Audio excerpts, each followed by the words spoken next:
सबके भीतर बैठे हुए परमात्मा को नमन। वंदे मातरम, वंदे भारत।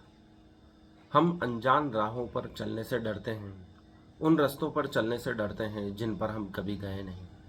इस विषय में प्रसिद्ध प्रोफेसर शिक्षक विकास दिव्य कीर्ति सर ने बहुत अच्छी बात कही। क्या होगा, कुछ नहीं होगा तो तजुर्बा होगा, इसलिए किसी भी कार्य को करने से डरे नहीं। सकारात्मक विचार बनाए रखें, अनजान राहों पर चलने से डरे नहीं, चलते रहें उन पर। और सफलता मिले या न मिले, लेकिन आपको तजुर्बा तो अवश्य होगा। उन्होंने एक बहुत ही सुंदर बात बताई है कि आप किसी इंटरव्यू में जाते हैं, वो अक्सर आईएएस का ही उल्लेख करते हैं। तो आईएएस के इंटरव्यू में अगर अभ्यर्थी डर रहे हैं तो उन्होंने उस डर को मिटाने के लिए बहुत ही सकारात्मक विचार दिया है कि अगर आपका इंटरव्यू सफल हो या असफल हो, वो कोई मायने नहीं रखता है। जिन अधिकारियों से मिलने के लिए आपको बहुत अधिक परिश्रम करना पड़ता है, अपॉइंटमेंट लेना पड़ता है, वह सहज रूप से आपका इंटरव्यू ले रहे हैं, आपके साथ आधे घंटे 1 घंटे तक चर्चा कर रहे हैं, ये सौभाग्य क्या कम है। उनके अनुभव से हमको जो लाभ मिलेगा वह अतुलनीय है, जीवन भर हमारा मार्गदर्शन करेगा। यदि आप इस सकारात्मक विचार से इंटरव्यू में जाएंगे तो आपका भय समाप्त हो जाएगा। अर्जुन का भय भी यही है कि वह अपने परिजनों का सामना करने से भयभीत हो रहा है, अपने ही लोगों से। कृष्ण उनका भय मिटाने के लिए प्रयास कर रहे हैं कि तुमको इनके युद्ध से अनुभव होगा। अब ये अवश्यंभावी हो गया है युद्ध करना, बाकी इतना समय तुम अपने परिजनों के साथ कभी नहीं गुजार पाते। चाहे ये युद्ध का माहौल है, लेकिन आपको ज़्यादा से ज़्यादा समय अपने परिवार वालों के साथ बिताने का अवसर भी मिल रहा है। और जो शिक्षाएं अधूरी रह गई थी, जो उनके साथ रहकर भी तुम नहीं सीख सके, वह इस युद्ध में सीख पाओगे। यह तुम्हारी अंतिम शिक्षा होगी। इसलिए किसी भी घटना से, मान अपमान से भयभीत मत हो। उस क्षण से गुजर जाओ, उन घटनाओं से गुजर जाओ, उस समय से गुजर जाओ जो होने ही वाली है। क्योंकि कुछ भी अनायास नहीं होता है, सब पूर्व निर्धारित है, ऐसा युधिष्ठिर का महाभारत में कहना है। इसलिए जो भी घटना घट रही है उसका कोई न कोई कारण अवश्य होता है। तुम ही निमित्त बनते हो, तुम्हारा ही कार्यकलापों से ये अवसर उत्पन्न हुआ है, ऐसा मानकर उस समय को भी बीत जाने दो, अपने आप पर गुजर जाने दो। ऐसा ना सोचो कि ये मेरे साथ ऐसा क्यों हो रहा है, ऐसा होना ही था इसलिए ऐसा हो रहा है। और इसलिए भारत में भाग्य की अवधारणा का निर्माण किया गया है, क्योंकि जो भी घटनाएं हैं पहले से ही निर्धारित है। आपको कुशल अभिनय से उसको गुजारते जाना है, अपना सर्वश्रेष्ठ प्रदर्शन करके उन घटनाओं को गुजरते देना है, ताकि इतिहास में आप उस क्षण में कैसे लड़ें सर्वश्रेष्ठ तरीके से वह याद रखा जा सके। याद रखें नहीं रखें, लेकिन आप जब भी उन क्षणों को याद करें तो आपको स्वयं को अफसोस न हो कि मैंने उस समय को कमजोरी से, लाचारी से, कायरता से तो नहीं बिताया। यही कृष्ण अर्जुन से कहना चाहते हैं कि इतिहास तुमको कैसे याद रखेगा कि तुम युद्ध से कायर होकर भाग गए। इतिहास तुमको सर्वश्रेष्ठ तरीके से याद करें, क्योंकि लोग तुम्हें उदाहरण मानकर ही कार्य करेंगे, क्योंकि तुम सर्वश्रेष्ठ हो इस युग के धनुर्धर। इसलिए तुम ऐसा कोई कार्य मत करो जिससे उन आने वाली पीढ़ी का मार्गदर्शन गलत हो जाए। वो ये भी कहते हैं कि इस युग का नेतृत्व युधिष्ठिर तुम जैसे लोग नहीं करेंगे तो क्या दुर्योधन जैसे लोग करेंगे। व्यास ऋषि भी यही कहते हैं अश्वत्थामा से कि यदि पांडव नहीं बचे तो इस धरती का भार कौन संभालेगा, इसका सुशासन कौन करेगा। क्योंकि अश्वत्थामा भी ये में भी ये क्षमता नहीं थी, और पांडव ही सर्वश्रेष्ठ सर्वगुण संपन्न थे जो इस पृथ्वी का शासन कर सकते थे उस समय। आम जनता की भलाई कौन करेगा। पितामह ने भी यही बात कही कि पांडवों का बचना बहुत जरूरी है, इसलिए पूरी सृष्टि उनको बचाने में लग गई। और जो बचाने में नहीं लगी तो भीष्म पितामह उन लोगों के लिए कहते हैं कि जो समाज गलत चीज़ों का विरोध नहीं करता है वह नष्ट हो जाता है, उनका नष्ट हो जाना ही उचित है। और यह वाक्य कई युगों तक गुजरता हुआ हमारा तक पहुंचा है।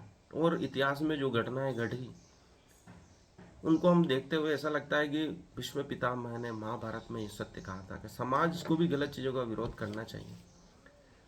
हस्तिनापुर के लोगों का भी विध्वंस हुआ इस महाभारत युद्ध में, उनके भी सैनिक मरे, क्योंकि उन्होंने गलत का विरोध नहीं किया, उन्होंने सत्य का पक्ष नहीं लिया, इसलिए आम जनता को भी कष्ट देखना पड़ा। कई संस्कृतियां जो महान संस्कृतियां थीं वह नष्ट हो गई। उनमें महान गुण थे लेकिन उन्होंने गलत का विरोध नहीं किया, समय के अनुसार अपने आप को नहीं ढाला। विद्वानों का कहना है कि भारत भी गुलाम इसलिए हुआ क्योंकि भारतीय जनता ने गलत का विरोध नहीं किया।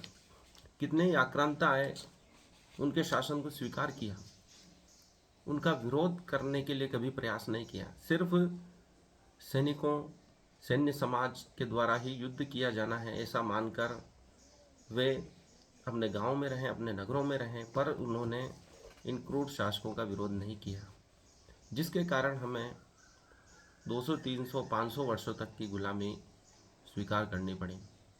इसलिए जितना संभव हो सके भीष्म पितामह के कथनानुसार हमें गलत का अपने क्षमता के अनुसार विरोध करना चाहिए, कम से कम उसका सहयोग नहीं करना चाहिए।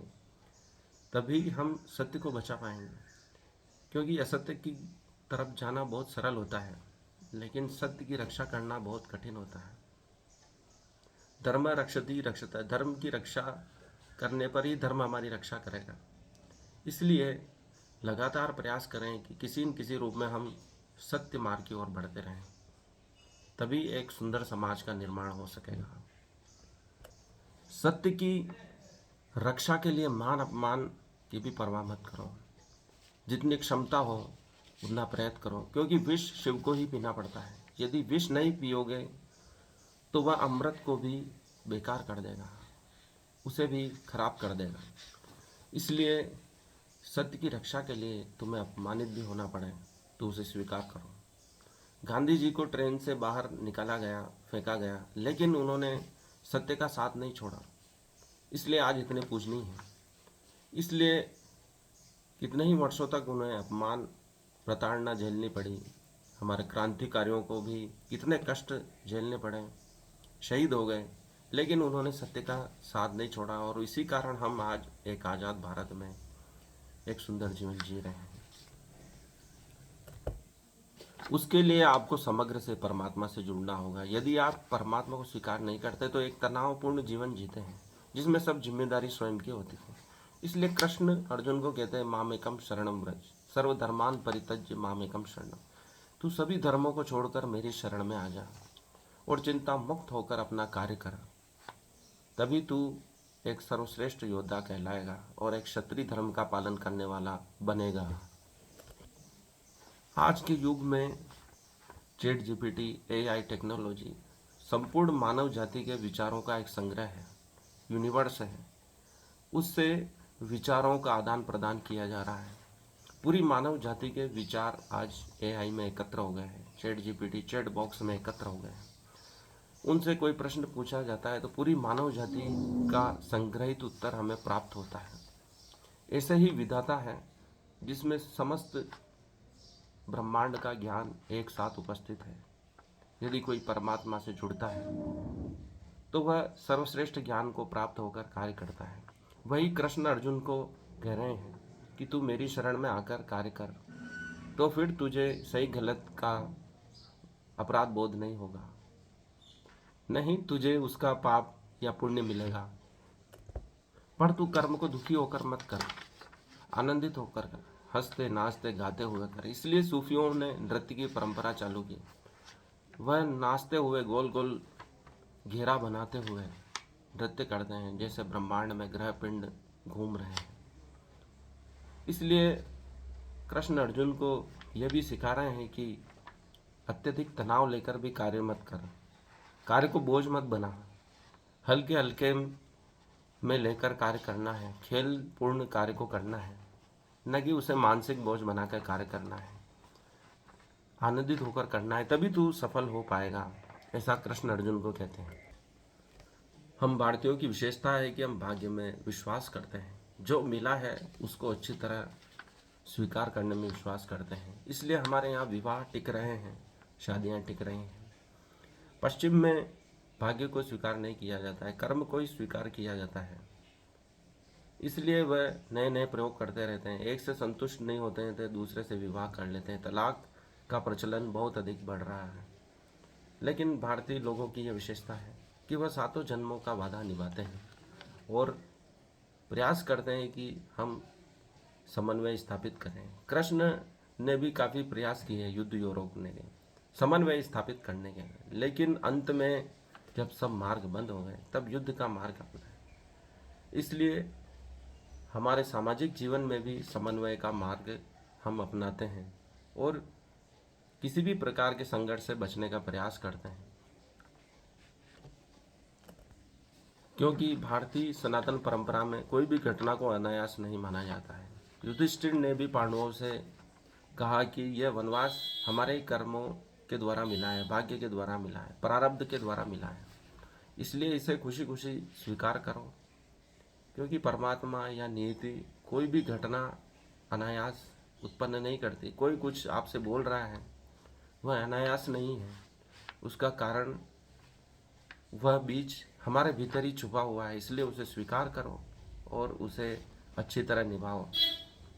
इसलिए द्रौपदी ने भी पांचों पतियों को अच्छी तरह निभाया, सकुशल जीवन यापन किया। ये पुरातन कथाएं हमको एक सहज जीवन जीना सिखाती हैं और एक सुंदर समाज का निर्माण करना सिखाती है, इसलिए बारंबार उनका पठन पाठन और श्रवण आवश्यक है। महाभारत काल में बुरी शक्तियाँ, पाताल की राक्षसी शक्तियाँ अत्यंत हावी हो गई थी, जिसे कृष्ण ही संभाल सकते थे। उनका पराभव इतना आसान नहीं था। कृष्ण एक चतुर राजनीतिक, महान योगी, महान प्रेमी, विभिन्न रूपों में प्रकट होते हैं। इतने महान योद्धा जो विरोध में खड़े हैं पांडवों के, उनसे युद्ध कर उन्हें हराकर नष्ट करना आसान नहीं था। वैसे महापुरुष हर युग में आवश्यक है। अगर वैसे कृष्ण हर युग में होते तो भारत कभी गुलाम नहीं होता। अभी भी उन कथाओं के माध्यम से हम वर्तमान परिस्थिति की तुलना कर विजय प्राप्त कर सकते हैं, क्योंकि कृष्ण हर युग में प्रासंगिक रहेंगे। उनके निर्णय, उनकी योजनाएं हमेशा हमारे लिए मार्गदर्शन प्रदान करती रहेगी। जैसा उन्होंने अर्जुन को मार्गदर्शन दिया, वह पूरी मानव जाति के लिए आवश्यक है। कृष्ण के जैसे सोचना होगा आज के युग में भी। यदि शांति के सभी मार्ग बंद हो जाएं, तभी युद्ध की ओर बढ़ना होगा। युद्ध में भी कम से कम नुकसान पांडवों का हो, ऐसा उन्होंने प्रयास किया। जरासंध को योजनाबद्ध तरीके से मारा गया, युद्ध नहीं किया गया, आक्रमण नहीं किया, सैनिकों का संहार नहीं हुआ, सिर्फ भीम के द्वारा जरासंध का वध करवा दिया गया। हर घटना के लिए, हर चीज के लिए उन्होंने एक विशेष तरीका अपनाया। जयद्रथ वध, शिशुपाल वध, ये सभी बहुत ही अलग तरीके से मारे गए। कंस का वध है, उसमें सेना का संहार बहुत कम हुआ है। नरकासुर का अंत करने स्वयं भगवान गए थे अपनी पत्नी को लेकर, सत्यभामा को लेकर। तो ये हमें दिखाते हैं कि हम मनुष्य जाति का आदर करें, जीवों का आदर करें, कम से कम नुकसान हो हमारे सैनिकों का, मानव जाति का। कुटिल नीति से या राजनीति से किसी भी प्रकार से हम मनुष्यों को बचाएं और इन आततातियों को नष्ट कर दे, ऐसा उन्होंने प्रयास किया था। ये सब कहानियाँ हमको मार्गदर्शन प्रदान करती हैं, जीवन को श्रेष्ठ तरीके से जीने का उपाय बताती है, विभिन्न विकल्प बताती है कि हम कैसे कम से कम नुकसान में अधिक से अधिक विजय प्राप्त करें, सफलता प्राप्त करें। कृष्ण इसलिए हर युग में आवश्यक हैं, प्रासंगिक हैं। उनकी योजनाएं, उनके कर्म हमें प्रेरणा देते हैं। पर ऐसी महान घटनाओं को देखने के लिए महान लोग चाहिए, महान दृष्टि चाहिए, तभी हम उन विचारों से अपने आप को मार्गदर्शित कर पाएंगे, समझ पाएंगे। इसलिए कृष्ण कहते हैं कि तुम इस यूनिवर्स से, महान आत्मा से जुड़ जाओ तो तुम तुरंत सफल हो जाओगे। तुम्हारी सब समस्याएं मैं ले लूँगा, मामेकम शरणम व्रज का तात्पर्य यही है कि तुम सभी चिंताओं से मुक्त होकर मेरी शरण में आ जाओ। इसलिए 18वें अध्याय में 58वें श्लोक में भगवान कहते हैं, मंचित सर्व दुर्गाणी मत प्रसादादृशति सी अथ चेत्व महारात्र श्रोष्यति विनश्यसि। मत का अर्थ है मेरी, चित्त अर्थात चेतना में, सर्व अर्थात सारी, दुर्गाणी अर्थात बाधाओं को, मत प्रसादात मेरी कृपा से, तरिष्यति तुम पार कर सकोगे, अथ लेकिन, चेत अर्थात यदि, त्वम अर्थात तुम, अहंकारात अर्थात मिथ्या अहंकार से, न श्रोष्यति नहीं सुनते हो, विनश्यसि अर्थात नष्ट हो जाओगे। यदि तुम मुझसे भावना भावित होंगे तो मेरी कृपा से तुम बद्ध जीवन के सारे अवरोधों को लांघ जाओ। लेकिन यदि तुम मिथ्या अहंकार वश ऐसी चेतना में कर्म नहीं करोगे, मेरी बात नहीं सुनोगे, तो तुम विनिष्ट हो जाओगे। मनुष्य को मिथ्या अहंकार हो जाता है और वह परमात्मा की उपस्थिति स्वीकार नहीं करता है। वही भगवान अर्जुन से अब डायरेक्ट कह रहे हैं, साक्षात कह रहे हैं कि तुम यदि मेरी बात नहीं मानोगे तो नष्ट हो जाओगे। जब सभी प्रयास करके कृष्ण देख लेते हैं तो अंत में अपने शिष्य को थोड़ा डराना भी होता है कि वह नहीं समझ रहा है, तो उसके भविष्य की चिंता करते हुए, जैसे माता पिता अपने बच्चों को डराते हैं कि तू पढ़ाई नहीं करेगा तो तेरा भविष्य खराब हो जाएगा, नष्ट हो जाएगा। इसलिए कृष्ण कहते हैं कि तू मेरी सत्ता को स्वीकार नहीं करेगा तो मेरी कृपा से तू बद्ध जीवन के सारे अवरोधों को लांघ जाएगा। यदि तू मेरी शरण स्वीकार करता है तो तुम्हारे जीवन के जितने भी बंधन हैं, अवरोध हैं, उसको लांघ पाएगा। नहीं तो तू उन अवरोधों से युक्त होकर वहीं रुक जाएगा, तो हमारा विकास नहीं होगा, उसे लांघ नहीं पाएगा। ठीक वैसे ही जैसे हम किसी नाले को पार करते हैं छलांग लगाकर, बीच में कोई अवरोध हो तो हम बीच में ही गिर जाते हैं। यदि नाले के बीच में कोई लकड़ी खड़ी है या कोई पत्थर है और हमारे पैर से अचानक टकराए तो हम बीच में गिर जाते हैं। ऐसे ही कृष्ण ने कर्ण को भी कई बार समझाया कि तुम असत्य का साथ छोड़ दो, क्योंकि यह असत्य ही अवरोध है, और तुम सत्य का साथ दो, पांडवों की पक्ष में आ जाओ। पर कर्ण नहीं माना, क्योंकि कृष्ण जानते थे कि कर्ण में बहुत सारी विशेषताएं हैं, वह अच्छा व्यक्ति है, लेकिन गलत संगत में गलत निर्णय लेने से, गलत का विरोध नहीं करने के कारण वह नष्ट होने वाला है। पर ऐसे प्रतिभावान लोगों को बचाने का कृष्ण ने अंतिम समय तक प्रयास किया। वैसा ही अर्जुन भी भ्रमित हो रहा है, वह गलत रास्ते पर जाने का प्रयास कर रहा है, पलायन के रास्ते पर जाने का प्रयास कर रहा है, आसुरी शक्तियों से भागने का प्रयास कर रहा है। यदि उनको नष्ट नहीं किया गया तो मानवता संकट में आ सकती है। इसलिए कृष्ण उसको धमकाना भी पड़ रहा है, डराना भी पड़ रहा है, तो कह रहे हैं कि तू मेरी शरण में नहीं आए तो नष्ट हो जाएगा। अंतिम शब्द भी वह कहकर उसे समझाने का प्रयास अंतिम रूप से कर रहे हैं, पर समझने का दायित्व अर्जुन के ऊपर ही छोड़ा है कि वह स्वयं समझे कि उसके लिए क्या उत्तम है। भगवान तो हमेशा प्रयास करते हैं, कर्ण के लिए भी किया, अर्जुन के लिए भी किया, लेकिन जो समझता है वह परमात्मा को प्राप्त कर लेता है, उनकी शरण को प्राप्त कर लेता है और मुक्त हो जाता है। यह अहंकारश्माश्रित नश्रो योतस्य इति मन्यसे मिथ्येश व्यवसाय व्यस्ते प्रकृति यस्त्वाम नियोक्ष्यति।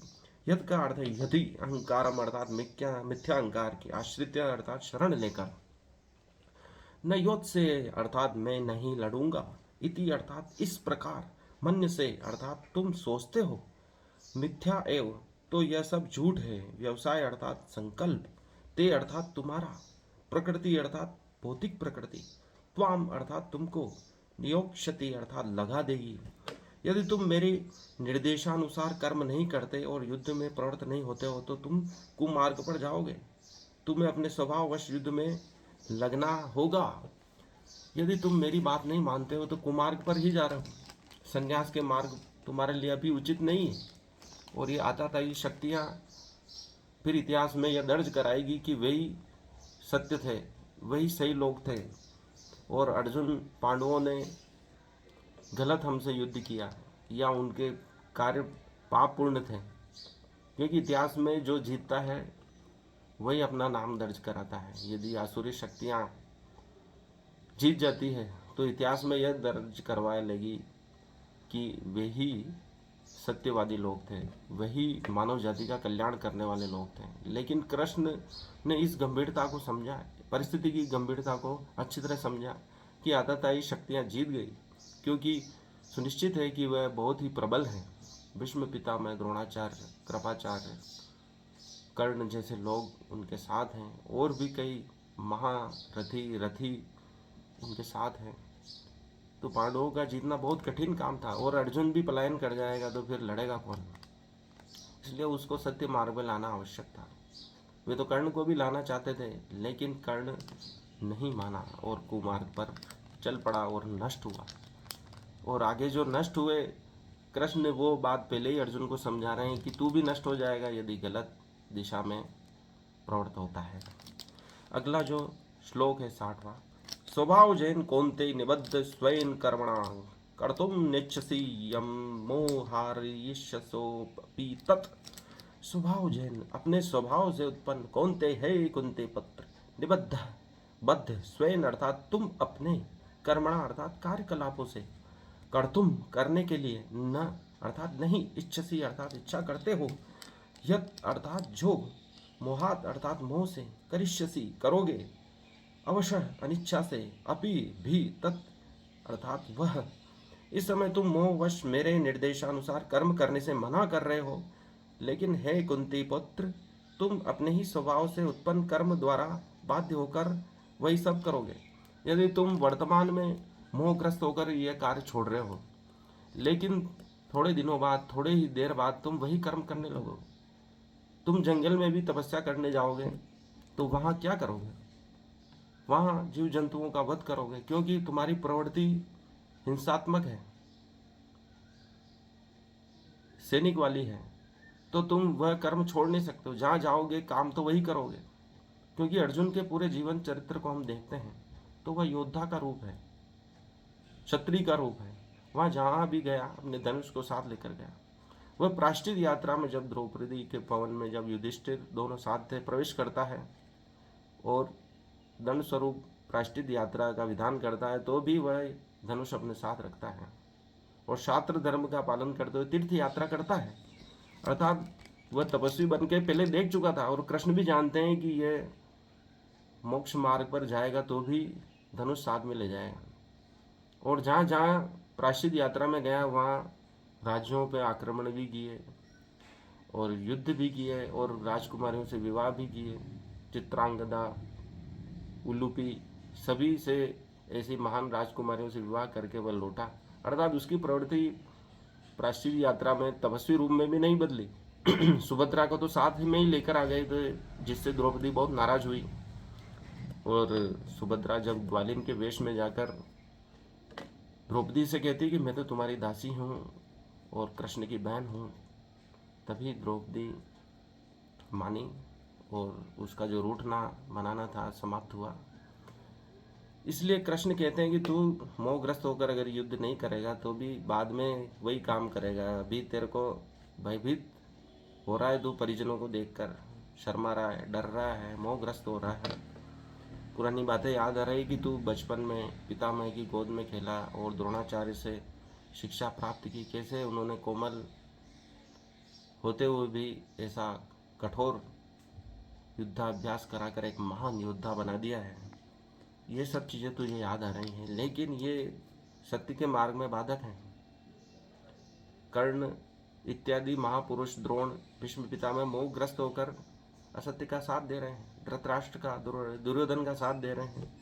उन्हें ऐसा नहीं करना चाहिए क्योंकि कृष्ण युधिष्ठिर का संदेश लेकर धृतराष्ट्र के राज प्रसाद और उनके दरबार में समझाने का प्रयास किया, लेकिन कोई समझे नहीं और अंत में युद्ध की घड़ी आ गई। और तू भी ऐसी घड़ी में मोहबद्ध हो रहा है, लेकिन मोहबद्ध होने से तू नष्ट हो जाएगा और छोड़ के भी जाएगा युद्ध तो भी क्षत्रिय धर्म का तू पालन वन में भी करना पड़ेगा, क्योंकि तेरी प्रवृत्ति ऐसी है। जिसकी जैसी प्रवृत्ति है वह छोड़ नहीं सकता।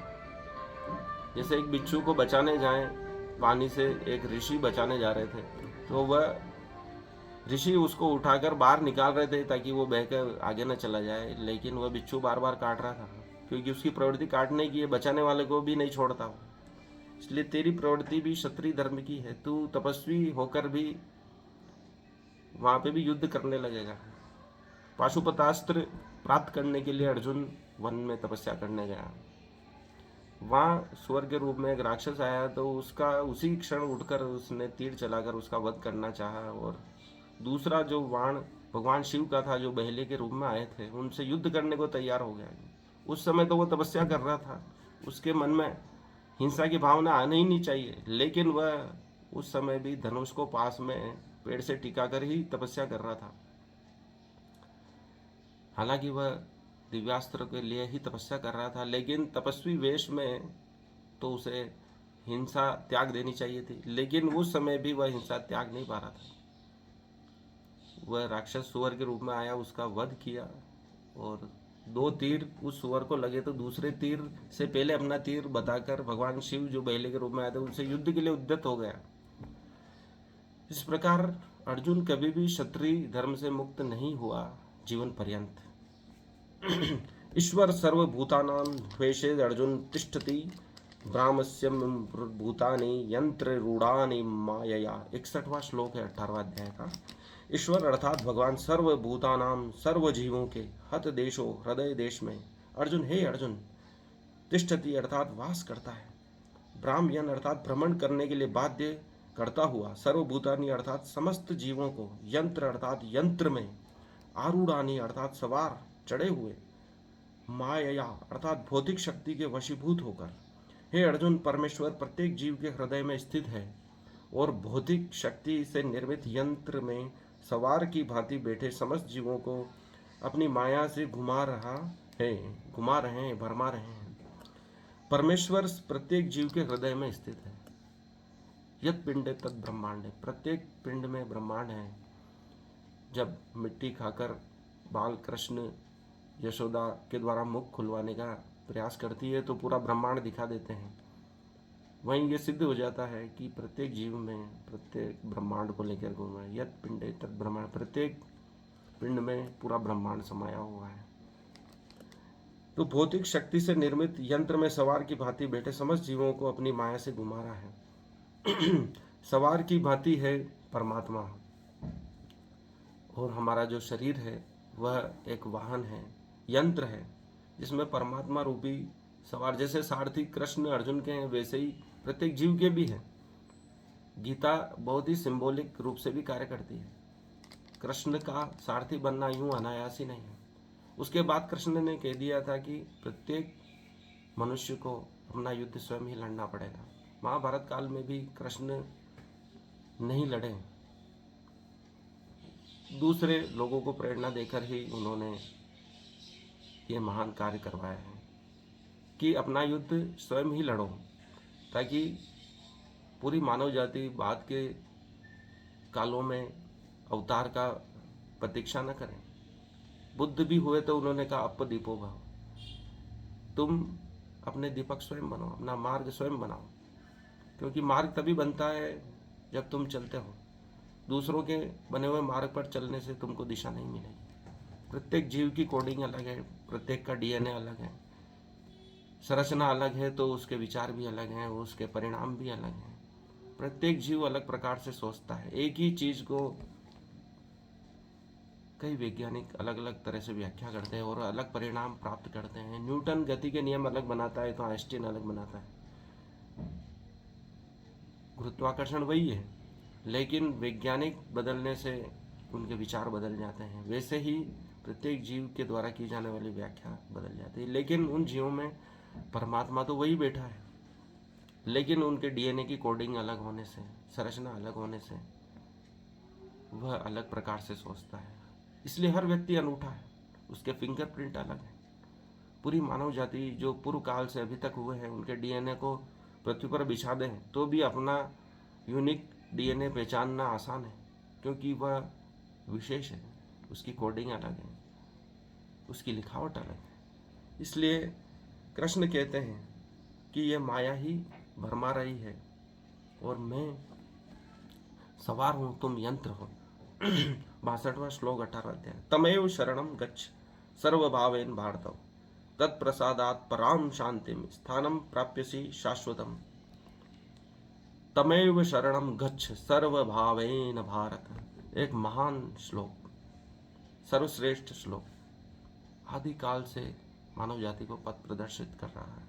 तत्प्रसाद पराम शांतिम स्थानम प्राप्यसि शाश्वतम, अर्थात तम उसकी एव निश्चित ही शरणम गच्छ, शरणम में जाओ, सर्वभावेन सभी प्रकार से, भारत हे भारत पुत्र, तत्प्रसादात उसकी कृपा से, पराम अर्थात दिव्य, शांतिम अर्थात शांति को, स्थानम अर्थात धाम को, प्राप्ति अर्थात प्राप्त करोगे, शाश्वतम अर्थात शाश्वत, हे भारत सब प्रकार से उसी के शरण में जाओ, उसकी कृपा से तुम परम शांति को तथा परम नित्य धाम को प्राप्त करोगे। परमात्मा की शरण में जाने पर ही परम शांति को हम प्राप्त कर सकते हैं। बाकी हम उद्विग्न रहेंगे, भटकते रहेंगे, अशांति को प्राप्त करेंगे, क्योंकि बाहर का जो जीवन है भटकाने वाला है, माया से ग्रस्त है। ये माया तुमको घुमा रही है, इसलिए 61वें श्लोक में परमात्मा कह रहे हैं, कृष्ण कह रहे हैं, सवार की भांति बैठे समस्त जीवों को अपनी माया से घुमा रहे हैं। भौतिक शक्ति से निर्मित यंत्र में, जो हमारा शरीर है भौतिक शक्ति से बना हुआ है और यह शरीर यंत्र है, इसमें सवार की भांति बैठे समस्त जीवों को परमेश्वर अपनी माया से घुमा रहे हैं। परमात्मा माया युक्त है। ये ठीक वैसे ही है जैसे प्रकाश तरंग भी है और कण भी है। कण इसलिए प्रतीत होता है क्योंकि हम एक अवरोध उत्पन्न करके उसको महसूस कर रहे हैं, एक दृष्टा के रूप में उसे देख रहे हैं। यदि नहीं देखें तो वह तरंग रूप में है। यह द्विस्लिट से सिद्ध हो चुका है। दो परमाणुओं के बीच की जो गैप है और तरंग जो गुजर रही है, उस गैप को हम अनुभव करते हैं तो वह तरंग है, और परमाणु किसी पर्दे पर टकरा जाता है तो वह कण रूप में प्रदर्शित होता है। इसलिए प्रकाश कण और तरंग दोनों रूप में हमें प्रदर्शित होता है। वैसे परमात्मा हमें अनंत अदृष्टा के रूप में गोचर होता है जब वह तरंग होता है, लेकिन माया उसे साक्षात रूप में प्रकट करती है। अपने माया को आबद्ध करके परमात्मा अवतार के रूप में प्रकट होते हैं। यह उसी प्रकार की घटना है जो द्विस्लिट से सिद्ध होती है। वह कभी गायब हो जाता है, वो कभी प्रकट हो जाता है, बोसान कण की भांति। माया के द्वारा परमात्मा कण को द्रव्यमान प्रदान करते हैं, जबकि शंकराचार्य के अनुसार सब कुछ माया है, वह नहीं है, क्योंकि जो नष्ट हो रहा है वह माया है, भ्रम है कि हम स्थायी हैं। तमेव शरणम गच्छ, इसलिए परमात्मा कहते हैं कि मेरी शरण में आ जाओ, इन सभी माया से मुक्त होना है तो तभी तुमको परम शांति प्राप्त होगी। माया भटकाती है। पूर्व श्लोकों में भी अर्जुन ने कृष्ण को परमात्मा के रूप में स्वीकार तो किया है, और ऋग्वेद में भी कहा गया है। वैदिक साहित्य में ऋग्वेद के 1.22.20 दिव्य जगत तद विष्णु परम पदम के रूप में वर्णित है। चूंकि सारी सृष्टि ईश्वर का राज्य है, अतएव इसकी प्रत्येक भौतिक वस्तु वास्तव में आध्यात्मिक है, लेकिन परमम पदम विशेषतया नित्य ध्यान को बताता है, जो आध्यात्मिक आकाश या वैकुंठ कहलाता है। भगवत गीता के 15वें अध्याय में कहा गया है, सर्वस्य चाहम हृदय सृष्टि विष्ट। भगवान प्रत्येक जीव के हृदय में स्थित है, विष्ट है। अतएव इस कथन की मनुष्य अंतः स्थित परमात्मा की शरण ले, अर्थात का अर्थ है कि वह भगवान कृष्ण की शरण ले ले। कृष्ण को पहले ही अर्जुन ने परम स्वीकार कर लिया है। 10वें अध्याय में उन्हें परम ब्रह्म परम धाम के रूप में स्वीकार किया जा चुका है। अर्जुन ने कृष्ण को भगवान तथा समस्त जीवों के परम धाम के रूप में स्वीकार कर रखा है। इसलिए नहीं कि वह उसका निजी अनुभव है, बल्कि नारद, असित, देवल, व्यास जैसे महापुरुष इसके प्रमाण हैं। महापुरुषों के प्रमाण जिन्हें अर्जुन भी स्वीकार करता है कि यह गलत नहीं बोल सकते हैं, क्योंकि वह व्यास ऋषि तो बार बार हस्तिनापुर में आते थे और पांडवों से वन में भी मिले थे। द्रौपदी स्वयंवर से पूर्व कई बार व्यास ऋषि आकर पांडवों का, कौरवों का मार्गदर्शन करते थे, पूरी मानव जाति का करते थे, और उनके कथन सिद्ध भी होते थे। इसलिए यदि व्यास कहते हैं कि कृष्ण की शरण में चले जाओ, तो विश्वास करना उनके लिए कठिन नहीं होगा। इसलिए सर्वधर्मान परित्यज्य मामेकम शरणं व्रज, कृष्ण बार बार अर्जुन को कहते हैं। लेकिन उसके समझ में तब आएगा जब वह विश्वास करे कि वास्तव में कृष्ण भगवान है, क्योंकि उस युग में वह मनुष्य की भांति ही विचर रहे थे। और यह मानना कठिन है, क्योंकि प्रत्येक मनुष्य का अहंकार रहता है कि वही परमात्मा है। रावण भी मानता था कि वही परमात्मा है, अहम ब्रह्मास्मि का उद्घोष करता रहता था। वैसे ही महाभारत काल में वह प्रतिभाओं का युग था। सभी सर्वश्रेष्ठ प्रतिभाएं उस काल में एक साथ उपस्थित हुई थी। सभी के अपने अहंकार थे, सर्वश्रेष्ठ अहंकार थे। कोई किसी को किसी से कम नहीं समझता था। कर्ण अर्जुन से स्वयं को कम नहीं समझता था, और अर्जुन भी आतुर रहता था अपनी प्रतिभा सिद्ध करने के लिए। और उस युग में प्रतिभाएं इतनी ज़्यादा थी कि अपने आप को सर्वश्रेष्ठ सिद्ध करने के लिए लगातार वे प्रयास कर रहे थे। दुर्योधन कहता था कि इस कालखंड में हम दोनों पांडव और कौरव एक साथ उपस्थित नहीं रह सकते, किसी एक को मरना ही होगा। इसलिए कृष्ण कहते हैं कि तू मुझे परमात्मा मान के मेरी शरण में आ जा।